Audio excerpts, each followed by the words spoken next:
Full enjoy করো। আর সকাল সকাল এই দেখো চা নিয়ে বসে গেছি রোজ দিনের মতোই। এই যে দেখো চা নিয়ে বসে গেছি। তো তোমরা কি করছো এখন পর্যন্ত সেটা তোমাদের সবার ব্লগ দেখলে আমি বুঝতে পারবো। আর যারা ব্লগার না তাদেরও আমি বলবো যে কমেন্ট করে বলবে তোমরা কি করছো।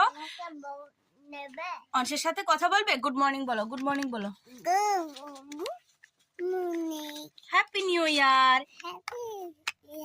Happy new year. আচ্ছা ঠিক আছে, যতটুকু বলতে পেরেছো। তুমি কিছু বলবে?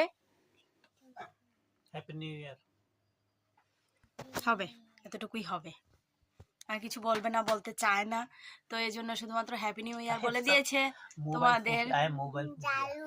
ওকে ওকে, তো দেখা হচ্ছে আবার পরে।